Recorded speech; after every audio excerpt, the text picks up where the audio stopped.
بسم اللہ الرحمن الرحیم وَاتْلُ عَلَيْهِمْ نَبَأَ ابْنَيْ آدَمَ بِالْحَقِّ إِذْ قَرَّبَا قُرْبَانًا فَتُقُبِّلَ مِنْ أَحَدِهِمَا وَلَمْ يُتَقَبَّلْ مِنَ الْآخَرِ قَالَ لَأَقْتُلَنَّكَ قَالَ إِنَّمَا يَتَقَبَّلُ اللَّهُ مِنَ الْمُتَّقِينَ لَئِن بَسَطتَ إِلَيَّ يَدَكَ لتقتلني ما أنا بباسط يدي إليك لأقتلك إني أخاف الله رب العالمين إني أريد أن تبوء بإثمي وإثمك فتكون من أصحاب النار وذلك جزاء الظالمين فطوعت له نفسه قتل أخيه فقتله فأصبح من الخاسرين فبعث الله غرابا يبحث في الأرض ليريه كيف يواري سوءة أخيه قال يا ويلتى أعجزت أن أكون مثل هذا الغراب فأواري سوءة أخيه فأصبح من النادمين من أجل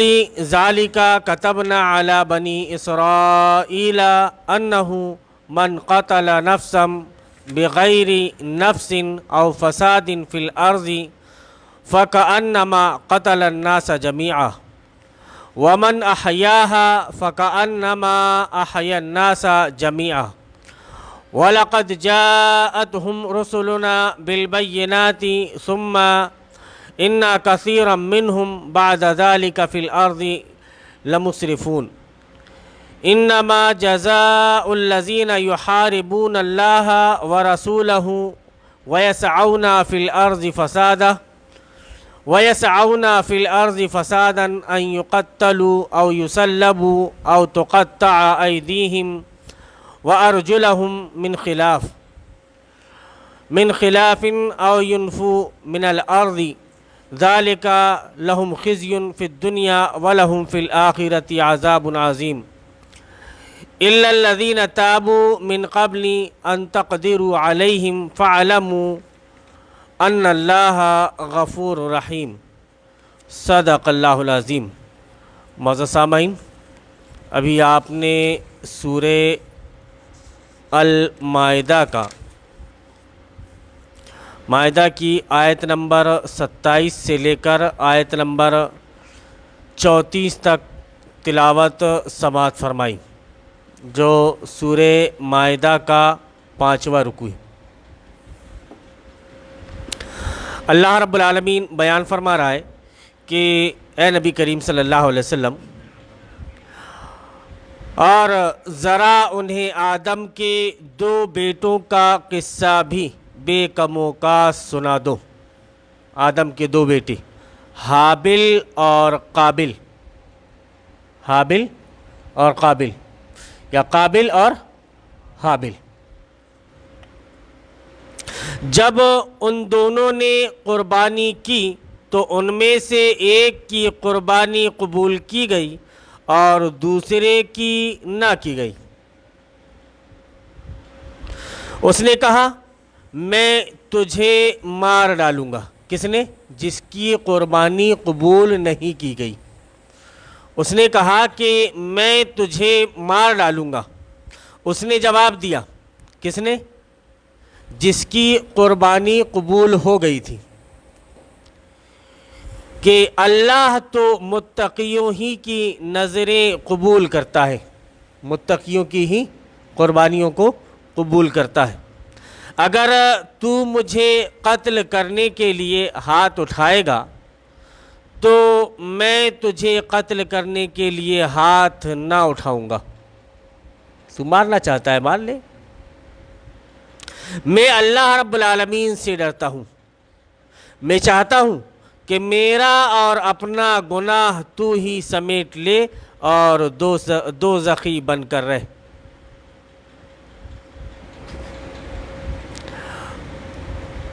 ظالموں کے ظلم کا یہی ٹھیک بدلہ ہے، ذالک جزاء الظالمین۔ یہاں پہ اللہ رب العالمین ذکر کر رہا ہے کہ اے نبی کریم صلی اللہ علیہ وسلم، یہ جو قابل اور حابل کا معاملہ تھا، ان کے معاملے کو بھی ذرا آپ اپنی قوم کے سامنے بیان کر دیں۔ حافظ ابن کثیر رحمۃ اللہ علیہ ذکر کرتے ہیں کہ اس وقت کی شریعت میں یہ تھا کہ جو لڑکی جس لڑکے کے ساتھ پیدا ہوئی ہے اس کے ساتھ اس کا نکاح نہیں ہوگا، بلکہ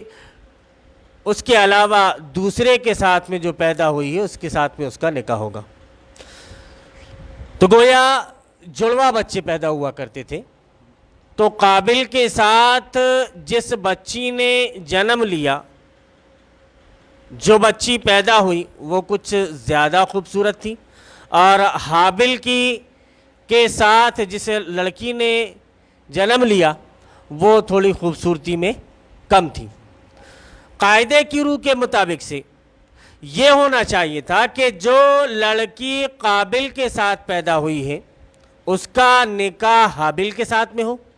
اور جو لڑکی حابل کے ساتھ میں پیدا ہوئی ہے اس کا نکاح قابل کے ساتھ میں ہو۔ اب چونکہ وہ لڑکی کچھ زیادہ خوبصورت تھی جو قابل کے ساتھ میں پیدا ہوئی، تو قابل یہ چاہتا تھا کہ میرا نکاح اسی کے ساتھ میں ہو۔ اب اس بات کو لے کر ان دونوں کے درمیان جھگڑا ہوتا رہتا تھا۔ ایک مسئلہ ان کے سامنے آیا کہ چلو ٹھیک ہے، ہم دونوں اللہ کی راہ میں قربانی پیش کرتے ہیں، جس کی قربانی اللہ رب العالمین قبول کر لے گا وہ اس بچی کے ساتھ میں نکاح کر لے گا۔ حافظ ابن کثیر رحمۃ اللہ علیہ بیان کرتے ہیں کہ یوں تو حابل، یہ اس میں لوگ تھوڑا کنفیوز ہو جاتے ہیں حابل اور قابل میں، کہ قتل کس نے کیا اور مقتول کون ہوا۔ تو آپ یاد رکھیں قاتل سے قابل، قتل کرنے والا، دونوں میں قاف، قابل، قاتل قابل، اور حابل یہ مقتول۔ حابل اور قابل، قابل جو تھا یہ قتل کرنے والا اور حابل جو تھا یہ مقتول ہونے والا۔ حابل کچھ زیادہ طاقتور تھا، لیکن وہ اللہ رب العالمین سے زیادہ ڈرنے والا تھا، اسی لیے جب قربانی کی بات آئی تو چونکہ اس کے پاس مویشی تھے، جانور تھے، اس نے گائے کی قربانی پیش کی۔ کس نے؟ حابل نے۔ جو مقتول ہوا اس نے گائے کی قربانی پیش کی، اور جو قاتل تھا یعنی قابل، اس کے پاس کھیتی باڑی تھی تو اپنی کھیتی میں سے کچھ اناج وغیرہ اس نے اللہ کے راستے میں قربان کیا۔ تو چونکہ اس وقت کوئی ایسا غریب آدمی موجود نہیں تھا کہ جس کو یہ صدقہ وغیرہ دے سکیں، تو اس وقت آسمان سے آگ آتی تھی اور وہ قربانی کو جلا دیتی تھی۔ اس کا مطلب یہ ہوتا تھا کہ اس کی قربانی قبول کر لی گئی۔ یہی مسئلہ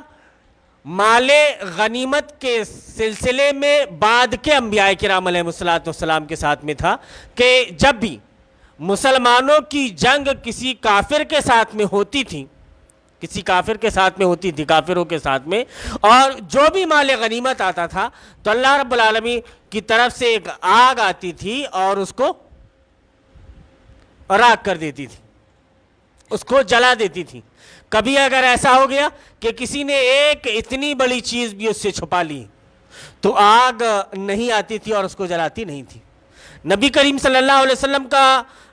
ایک فرمان میں آپ کے سامنے بار بار ذکر کرتا رہتا ہوں کہ میں ایسی 5 چیزیں دیا گیا ہوں جو مجھ سے پہلے کسی نبی کو نہیں دی گئی۔ ان میں سے ایک چیز یہ بھی ہے کہ میرے لیے مال غنیمت حلال کر دی گئی۔ نبی کریم صلی اللہ علیہ وسلم نے بیان فرمایا کہ میرے لیے مال غنیمت حلال کر دی گئی۔ بہرحال یہ برسبیل تذکرہ یہ بات آ گئی۔ تو حابل کی جو نظر تھی اس نے یہ سوچا کہ میں اللہ کے راستے میں قربان کر رہا ہوں، اپنا سب سے محبوب ترین جانور اللہ کے راستے میں قربان کر دوں۔ اس نے سب سے محبوب ترین، سب سے اچھا جانور اپنے جانوروں میں سے نکال کر، اپنے مویشیوں میں سے نکال کر دیکھا کہ یہ گائے ہے، اس کو اللہ کے راستے میں اس نے قربان کر دیا، تو وہ قبول ہو گئی۔ لیکن قابل جو تھا اس نے جو اناج اللہ رب العالمین کے راستے میں پیش کیا، جو صدقہ کرنا چاہا، تو وہ سب سے نچلی کوالٹی کا تو وہ قبول نہیں ہوا۔ اسی کو اللہ رب العالمین ذکر کر رہا ہے کہ اذ قرب قربانا فتقبل من احدہما ولم يتقبل من الاخر، کہ ایک کی تو قبول کر لی گئی قربانی کو، یا ایک کے صدقے کو قبول کر لیا گیا اور دوسرے کے صدقے کو قبول نہیں کیا گیا۔ اب جب اس نے یہ دیکھا کہ اب معاملہ پوری طرح سے پہلے سبب میں کہ وہ لڑکی میرے ساتھ میں پیدا ہوئی تھی تو میرا اس سے نکاح نہیں ہو سک رہا تھا، میں یہ سمجھ رہا تھا کہ میری قربانی اللہ رب العالمین قبول کر لے گا تو میرا نکاح اس سے ہو جائے گا، لیکن یہاں پر بھی میری دال نہیں گلی، تو اب اس نے زور زبردستی کرنا شروع کر دیا۔ اس نے کہا کہ میں تجھے قتل کر دوں گا، مار ڈالوں گا میں تجھے۔ جبکہ حافظ ابن کثیر رحمۃ اللہ علیہ بیان کرتے ہیں کہ جو آگے کے جو باتیں انہوں نے بڑی لمبی تفسیر لکھی ہے، اس میں جو انہوں نے لکھا ہے کہ وہ مارتے کیسے ہیں، جان سے کیسے مارتے ہیں آدمی کو، جان سے مرتا کب ہے یہ تک نہیں جانتا تھا، لیکن وہ کہ میں تجھے مار ڈالوں گا۔ تو اس نے جواب دیا کہ اللہ تبارک و تعالیٰ تو متقیوں کی، پرہیزگار لوگوں کی نظریں قبول کرتا ہے، اگر تو مجھے قتل بھی کر دے گا تو میں اپنا ہاتھ تیری طرف نہیں اٹھاؤں گا۔ نبی کریم صلی اللہ علیہ وسلم کا فرمان، بخاری شریف کی حدیث جس کو حافظ ابن کثیر نے ذکر کیا ہے کہ اگر دو مسلمان آپس میں لڑے، ایک دوسرے کے خلاف اوزار نکالے مارنے کے لیے، تو قاتل اور مقتول دونوں کے دونوں جہنم میں جائیں گے۔ صحابہ اکرام نے پوچھا کہ اللہ کے رسول صلی اللہ علیہ وسلم یہ کیسے ہو سکتا ہے کہ قاتل کے متعلق تو ہمیں سمجھ میں آتا ہے کہ یہ قتل کرنے کے عوض میں جہنم میں جائے گا، لیکن مقتول کے سلسلے میں ہمیں سمجھ میں نہیں آتا، وہ تو بیچارہ قتل ہو گیا، مارا گیا، وہ جہنم میں کیسا جائے گا؟ تو آپ صلی اللہ علیہ وسلم نے بیان فرمایا کہ وہ بھی اس بات کی کوشش میں تھا کہ اس کو مار دے، وہ بھی اس بات کی کوشش میں تھا کہ اس کو مار دے، اگر اس کو موقع مل جاتا تو وہ اس کو مار دیتا۔ یہی وجہ ہے کہ حافظ ابن کثیر نے ذکر کیا کہ حضرت عثمان بن عفان رضی اللہ تعالی عنہ کے گھر کو جب بلوائیوں نے گھیر لیا تو حضرت ابو ہریرہ رضی اللہ تعالیٰ عنہ آئے اور انہوں نے کہا کہ میں آپ کے ساتھ میں ہوں، میں لڑائی کرنے کے لیے تیار ہوں۔ تو یہ اس چیز کو یاد دلا کر کے انہوں نے کہا کہ کیا تم چاہتے ہو کہ میرا بھی قتل کر دو؟ کہا ہم نہیں، میں یہ نہیں چاہتا کہ آپ کا قتل کر دوں، جو آپ کے دشمن ہیں میں ان کو مارنا چاہتا ہوں۔ تو انہوں نے یہ چیز ذکر کی کہ کلاہما فی النار۔ اب آگے اللہ رب العالمین بیان فرما رہا ہے کہ آخر کار اس کے نفس نے اپنے بھائی کا قتل اس کے لیے آسان کر دیا اور وہ اسے مار کر ان لوگوں میں شامل ہو گیا جو نقصان اٹھانے والے ہیں۔ ہوا یہ کہ اب وہ اس کو مارنے لگا، کبھی گلا دبا رہا ہے، کبھی کچھ دبا رہا ہے کہ کسی طریقے سے یہ مر جائے، اس کو اطمینان ہی نہیں ہوتا تھا، کبھی آنکھ کھول کر دیکھ رہا ہے، کبھی کچھ کر رہا ہے، تو اس کو سمجھ میں نہیں آ رہا تھا کہ یہ مرا کہ نہیں مرا۔ شیطان وہاں پر آیا اور اس نے اس کو اشارہ کیا یا اس نے کچھ ایسا عمل کر کے دکھایا کہ ایک چٹان کے اوپر ایک چیز رکھی اور اس کے اوپر سے اٹھا کر پتھر پٹک دیا۔ جیسے اس نے یہ عمل کو دیکھا تو اس کے عمل کو اس نے دہرایا،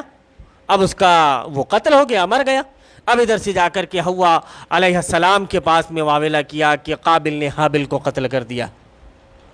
مار دیا ہے۔ تو بولے یہ کیا ہوتا ہے، یہ کیا ہوتا ہے؟ تو اس نے کہا کہ نہ وہ بول سکتا ہے، نہ سن سکتا ہے، نہ کھا سکتا ہے، نہ پی سکتا ہے، نہ چل سکتا ہے۔ اس کی تعبیر اس نے کہ کچھ نہیں کر سکتا۔ تو اب ظاہر سی بات ہے کہ وہ ماں تھیں، اب وہ آؤ فغا کرنے لگیں. حضرت آدم علیہ السلام ان کے پاس میں آئے, آئے اور پھر ذکر کیا. انہوں نے ان سے پوچھا کہ کیا معاملہ ہے, تو وہ روتے رہیں. بہرحال وہ ایک لمبا قصہ ہے کہ کسی طرح سے ان کو خبر لگی کہ اس نے اس کو قتل کر دیا. اس کے بعد میں حافظ ابن کثیر رحمۃ اللہ علیہ ذکر کرتے ہیں, غالباً تفسیر تبری یا قرطبی کے حوالے سے, کہ حضرت آدم علیہ السلام نے 1 سال تک پھر ہنسا بھی نہیں, وہ ہمیشہ غم میں مبتلا رہے. اب جب اس نے اس کو قتل کر دیا, اب اس کو سمجھ میں نہیں آ رہا تھا کہ میں اس کے ساتھ کیا کروں. تو اللہ رب العالمین بیان فرماتا ہے کہ فبعث اللہ غرابا یبحث فی الارض لیریہ کیف یواری سوءۃ اخیہ. تو پھر اللہ تبارک و تعالیٰ نے ایک کوہ بھیجا جو زمین کھودنے لگا تاکہ اسے بتائے کہ اپنے بھائی کی لاش کیسے چھپائے. کوے نے زمین کھودی اور اپنے بھائی کو اس میں چوٹ سے اپنی زمین کھودی, اور زمین کھودنے کے بعد میں اس میں اپنے بھائی کو یعنی دوسرے کوے کو اس میں دفن کر دیا اور مٹی اس کے اوپر پور دی. پھر اس کے بعد میں یہ دیکھ کر کے وہ بولا, افسوس مجھ پر, میں اس کوے جیسا بھی نہ ہو سکا کہ اپنے بھائی کی لاش کو چھپانے کی تدبیر نکال لیتا. اس کے بعد وہ اپنے کیے پر بہت پچھتایا. اللہ رب العالمین بیان فرماتا ہے کہ اسی وجہ سے بنی اسرائیل پر ہم نے یہ فرمان لکھ دیا کہ جس نے کسی انسان کو خون کے بدلے یا زمین میں فساد پھیلانے کے سوا کسی اور وجہ سے قتل کیا, اس نے گویا تمام انسانوں کا قتل کر دیا. اور جس نے کسی کی جان بچائی, اس نے گویا تمام انسانوں کو زندگی بخش دی. اب یہاں پر اللہ رب العالمین بیان فرما رہا ہے کہ من قتل نفسا بغیر نفس او فساد فی الارض فکأنما قتل الناس جميعا ومن احیاها فکأنما احیا الناس جميعا, کہ جس نے ایک انسان کو ناحق قتل کیا. ناحق قتل پورے انسانیت کے قتل کے برابر ہے. آپ کسی کو ناحق قتل نہیں کر سکتے. ہاں اگر یہ معاملہ ہوا ہے کہ کسی نے کسی کو قتل کر دیا, ظاہر سی بات ہے کہ اس کی سزا ہے کہ اس کو قتل کر دیا جائے. وَفِي الْقِصَاصِ حَيَاتٌ يَا أُولِي الْأَلْبَابِ, کہ اے دانشمندوں کے لیے قصاص میں زندگی. ظاہر سی بات ہے کہ ایک آدمی ایک قاتل ہے, وہ لوگوں کا قتل کرتا پھر رہا ہے. اسلام یہ حکم دیتا ہے کہ جیسے ہی اس نے پہلا قتل کیا وہ واجب القتل ہو گیا. اب اگر آپ نے اس کو یہ سزا دے دی کہ اس کے قتل کے عوض میں اس کو قتل کر دیا, تو آگے جو دوسرے لوگوں کو وہ قتل کرنے والا تھا وہ اس سے محفوظ ہو گئے. تو اس طرح قصاص میں زندگی ہے. تو اللہ رب العالمین نے بیان فرمایا کہ اس کے علاوہ میں مطلب ناحق اگر کسی نے کسی کو قتل کر دیا تو اس نے پوری انسانیت کو قتل کیا. یہ ایسی آیت ہے کہ بہت مشہور ہے اور علماء کرام سے بہت سنی ہوگی آپ نے یہ آیت, اور اس سلسلے میں بہت سی باتیں بھی ذکر کی گئی ہوں گی, ذکر کی جاتی ہیں دہشت گردی کے متعلق کہ ایسا نہیں کر سکتے, بچوں کو نہیں مار سکتے یا پھر ناحقوں کو قتل نہیں کر سکتے. 17 قسم کی باتیں آپ کے سامنے لائی جاتی ہیں. کبھی اس موضوع پر انشاءاللہ آپ کے سامنے مستقل ایک پروگرام رکھا جائے گا جس میں تفصیل کے ساتھ میں اس میں گفتگو کی جائے گی. اللہ رب العالمین بیان فرماتا ہے کہ مگر ان کا حال یہ ہے کہ ہمارے رسول پے در پے ان کے پاس کھلی ہدایت لے کر آئے, پھر بھی ان میں بکثرت لوگ زمین میں زیادتیاں کرنے والے ہیں. جو لوگ اللہ اور اس کے رسول سے لڑتے ہیں اور زمین میں اسی لیے تگ و دو کرتے پھرتے ہیں کہ فساد برپا کریں, ان کی سزا یہ ہے کہ قتل کیے جائیں یا سولی پر چڑھائے جائیں یا ان کے ہاتھ اور پاؤں مخالف سمتوں سے کاٹ ڈالے جائیں یا جلا وطن کر دیے جائیں. اس کے ذکر کرنے کے بعد میں اللہ رب العالمین نے یہ ذکر کیا کہ اگر کسی نے کسی کو قتل کر دیا ہے تو اس کی سزا میں اس کو قتل کیا جائے گا, جیسا اس نے کیا ہے اس کے ساتھ ویسا عمل کیا جائے گا. یہاں پر اشارہ ہے اشارہ ہے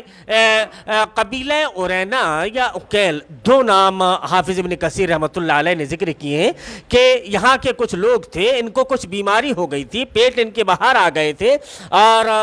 طبیعتیں ان کی خراب تھیں، ایمان لے آئے، نبی صلی اللہ علیہ وسلم کے پاس میں پہنچے تو آپ صلی اللہ علیہ وسلم نے ان کو کہا کہ جاؤ، یہ چرواہے ہیں، ان چرواہوں کے ساتھ جاؤ اور اونٹوں کا دودھ پینا اور پیشاب، اس کے ذریعے سے تمہیں شفا مل جائے گی دوا کے طور پر۔ جب وہ گئے اور ان کی بیماریاں دور ہو گئیں تو انہوں نے چرواہوں کو قتل کر دیا، چرواہوں کو قتل کر دیا، ان کی آنکھوں میں گرم سلاخیں ڈال کر ان کو داغ دیا اور ان کے اوپر بہت ظلم کیا، اور پھر ان کے مویشی وغیرہ لے کر کے وہ اپنے قبیلے کی طرف چل پڑے۔ نبی کریم صلی اللہ علیہ وسلم کو جب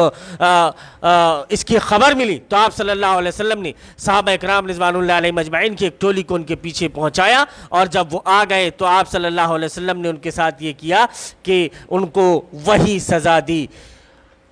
دی کہ ان کی آنکھوں کو داغ دیا گیا،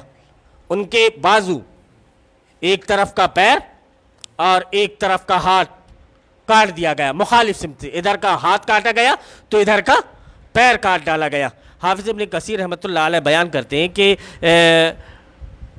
حجاج نے ایک صحابی رسول سے پوچھا کہ نبی کریم صلی اللہ علیہ وسلم نے سب سے زیادہ سخت سزا کون سی دی، سب سے زیادہ سخت سزا کون سی دی؟ تو انہوں نے ذکر کیا کہ میں نے یہی نبی کریم صلی اللہ علیہ وسلم نے جو سزائیں دی ہیں ان میں سب سے زیادہ سخت سزا یہ تھی کہ آنکھوں میں گرم سلاخیں ڈال دی گئیں اور پھر ایک طرف سے ایک بازو کو، ایک ہاتھ کو اور ایک دوسرے طرف کے پیر کو کاٹ ڈالا گیا۔ تو یہ چیز جاننے کے بعد نے حجاج نے بھی پھر یہی عمل اختیار کیا، اس کو دلیل بناتے ہوئے وہ صحابی بیان کرتے ہیں کہ اگر مجھے معلوم ہوتا کہ اس کو دلیل بنا کر کے یہ ایسا کرے گا تو پھر میں اس طرح کی یہ حدیث اس کو نہ بیان کرتا۔ تو اللہ رب العالمین بیان فرماتا ہے کہ جو لوگ اللہ اور اس کے رسول سے لڑتے ہیں اور زمین میں اس لیے تگ و دو کرتے پھرتے ہیں کہ فساد برپا کریں، ان کی سزا یہ ہے کہ قتل کیے جائیں یا سولی پر چڑھا دیے جائیں یا ان کے ہاتھ اور پاؤں مخالف سمتوں سے کاٹ ڈالے جائیں یا وہ جلا وطن کر دیے جائیں۔ یہ ذلت و رسوائی تو ان کے لیے دنیا میں ہے، یہ ذلت و رسوائی تو ان کے لیے دنیا میں ہے، اور آخرت میں ان کے لیے اس سے بڑی سزا ہے۔ گویا سزا تو ان کو دنیا میں مل چکی ہے لیکن آخرت کی سزا ابھی باقی ہے۔ کیوں؟ کہ وہ مرتد ہو گئے، اللہ رب العالمین کے دین سے پھر گئے۔ ان کا یہ عمل تھا کہ انہوں نے اللہ کے رسول صلی اللہ علیہ وسلم پر ایمان لے آیا تھا لیکن اس کے بعد پھر گئے تھے، اور پھر ان صحابہ اکرام کے ساتھ میں نبی کریم صلی اللہ علیہ وسلم کا ایک خاص چرواہا تھا، وہ بھی اس میں موجود تھا، ان لوگوں کے ساتھ میں انہوں نے یعنی مؤمنین کے ساتھ میں اس طرح کا عمل انجام دیا تو اس کی سزا میں آپ صلی اللہ علیہ وسلم کے اوپر احکام نازل ہوئے اور آپ صلی اللہ علیہ وسلم نے ان کو یہ سزا دی۔ مگر جو لوگ توبہ کر لیں قبل اس کے کہ تم ان پر قابو پاؤ، ایسا نہیں کہ جیسے قابو پائے تو توبہ کر لیا، نہیں، اس سے پہلے آپ نے توبہ کر لی کہ نہیں ہم نے یہ جو کچھ کیا ہے غلط کیا ہے، ہمیں ایسا نہیں کرنا چاہیے تھا۔ اگر آپ ایسا کرو گے تو امید رکھ سکتے ہیں کہ اللہ رب العالمین آپ کو معاف فرما دے۔ تمہیں معلوم ہونا چاہیے کہ اللہ تبارک و تعالی معاف کرنے والا اور رحم فرمانے والا ہے۔ یہاں پر بہت لمبی بحث اور بہت لمبی گفتگو حافظ ابن کثیر رحمۃ اللہ علیہ نے کی ہے، اور تفسیر تبری، تفسیر قرطبی اور دوسری تفاسیر کے حوالے سے، بخاری، مسلم، ترمذی، ابو داؤد وغیرہ کے حوالے سے کچھ احادیث صحیح بھی اور کچھ احادیث ایسی جو مرسل اور ضعیف ہیں، ان سب احادیثوں کو ذکر کیا ہے، بہت لمبی بحث ذکر کی ہے، لیکن میں نے آپ کے سامنے خاص چیزیں جو مستند ہیں، جو بخاری مسلم کی احادیث میں ہیں یا پھر تفسیر تبری یا تفسیر قرطبی وغیرہ میں جو مذکور ہیں، میں نے ان باتوں کو آپ کے سامنے ذکر کی ہے، یہ جان لیجئے کہ اللہ رب العالمین ایسے لوگوں کو معاف نہیں فرماتا جو ایسی سرکشی اختیار کرتے ہیں، جو لوگ ایسا کرتے ہیں کہ اللہ کے دین سے پھر جائیں اور پھر قتل و غارت گری پھیلاتے پھریں، اللہ رب العالمین ایسے لوگوں کو معاف نہیں فرماتا۔ لیکن نظام جمہوریت میں ایسا آدمی کھلے عام گھومتا پھرتا ہے جو ہزاروں لوگوں کا قاتل ہو، وہ ہزاروں لوگوں کا گائیڈ بنا بیٹھا رہتا ہے اور کوئی اسے کچھ کہنے والا نہیں ہوتا. یہ نظام جمہوریت ہے. لیکن اس کے بعد بھی نظام جمہوریت لوگوں کی نظر میں غلط نہیں ہے, یہ صحیح ہے. اس میں آپ کو جانا چاہیے, اس میں آپ کو حصہ لینا چاہیے. یہ سمجھ لیجئے آپ کہ جتنے بھی سب سے پہلا قتل دنیا میں جو ہوا وہ قابل نے کیا, اور دنیا میں قیامت تک جتنے بھی قتل ہوں گے اس کا عذاب اس کو پہنچتا رہے گا, کیونکہ اس کا بانی وہ تھا. اب یہ بتائیے, آپ کے کسی نے آپ نے ایک سسٹم میں ووٹ دیا اور اس سسٹم کے ذریعے سے ایک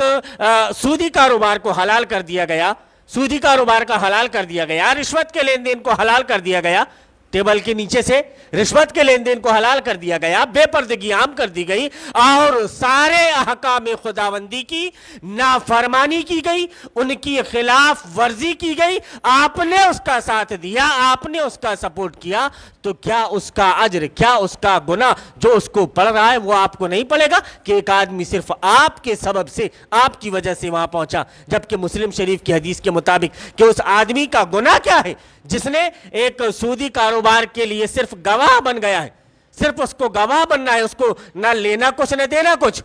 ایک آدمی صرف اپنی گاڑی دے رہا ہے اس کی ٹرانسپورٹنگ کے لیے, وہ بھی نبی کریم صلی اللہ علیہ وسلم بیان فرماتے ہیں کہ ہم سوا, وہ سب کے سب برابر ہیں. مدمن الخمر کے بارے میں نبی کریم صلی اللہ علیہ وسلم کا فرمان کہ مدمن الخمر اماتا لقی اللہ کعابد وثن, کہ شراب کو ہمیشہ پینے والا اگر اس کا انتقال ہو جائے تو وہ اللہ رب العالمین سے ایک بت کی پوجا کرنے والے کی شکل میں ملاقات کرے گا. لقی اللہ کعابد وثن, تو ایک وہ شخص جو ریگولر شراب کے لائسنس دے رہا ہے, جائز کر رہا ہے, تو وہ اللہ رب العالمین سے کس حال میں ملے گا, اور اس کا سپورٹ کرنے والا اللہ رب العالمین سے کس حال میں ملے گا. تھوڑا غور و فکر کریں, سوچیں, سمجھیں, آپ کو خود سمجھ میں آ جائے گا کہ کیا صحیح ہے کیا غلط, کیا آپ کو کرنا چاہیے کیا نہیں کرنا چاہیے. ہم ہر زاویے سے, ہر طریقے سے یہ چاہ رہے ہیں کہ آپ کے سامنے بات آ جائے, آپ کے سامنے بات آ جائے اور آپ سمجھ سکیں کہ کتاب اللہ کیا چاہتی ہے, سنت رسول اللہ کیا چاہتی ہے, اس کے مطابق آپ عمل کرنے لگیں. اللہ رب العالمین سے دعا ہے کہ اللہ رب العالمین ہمیں توفیق دے کہ ہم کتاب اللہ اور سنت رسول اللہ کے مطابق عمل کرنے والے بن جائیں. اللہم ارنا الحق حقا وارزقنا اتباعہ وارنا الباطل باطلا وارزقنا اجتنابہ. آمین یا رب العالمین.